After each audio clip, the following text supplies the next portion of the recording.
Hello and welcome to the Excellence Nothing Less podcast. I'm your host, Netta J, and we have a fascinating show for you today. How are you doing today, Autumn? Absolutely. Let's get into it.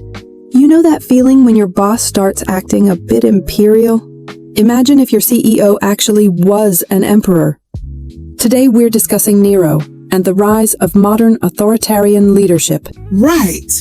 It's eerie how relevant this is today. The World Values Survey shows a startling rise in support for authoritarian leaders. What do you think drives that? It's fascinating and alarming at the same time. It really is.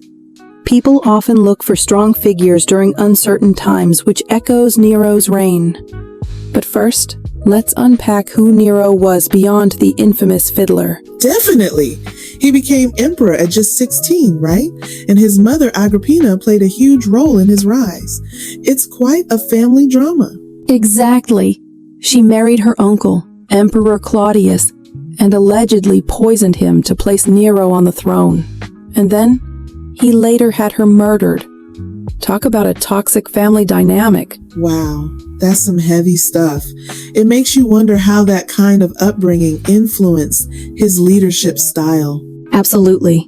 Nero's early promise as a populist leader with tax reforms and public entertainment shows how he initially connected with the people. And that's where we see parallels with modern leaders who also use populist policies to build support while consolidating power.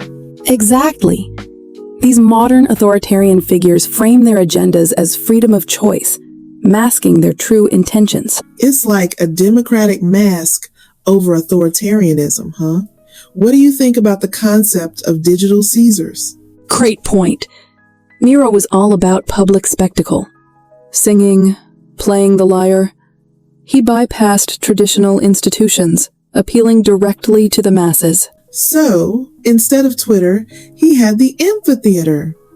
It's all about shaping perception, isn't it? Exactly. And psychologically, leaders like Nero share traits of narcissism, needing validation, reacting with rage when criticized. Sound familiar? Very familiar. And it's terrifying how people accept this behavior.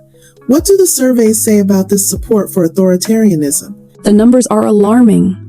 In some countries, up to 40% support strong leaders who disregard democratic processes. It's a worrying trend. That's chilling. It seems like fear drives people to seek out these father figures. What's the connection to Nero? Exactly. Just as Romans embraced Nero's promises, people today often regress into dependency during crises. Let's talk about his extravagant building projects. The Domisoria, right? Quite an example of authoritarian excess. Yes. After the Great Fire of Rome, he seized the opportunity to build a massive palace. It shows how leaders can exploit crises. And even tyrants can implement reforms. It makes it harder for people to resist their authority. Exactly.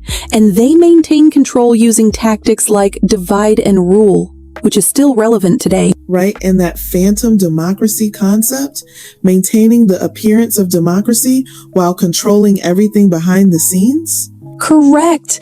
It's exhausting, and it often leads to their downfall when they lose support. So, what can we learn from this? Is there hope? Understanding these patterns is key. Once we see how history rhymes with the present, we can resist authoritarian tendencies. Well, that brings us to the end of today's episode. Remember, folks, when someone promises to make Rome great again, check if they own a fiddle.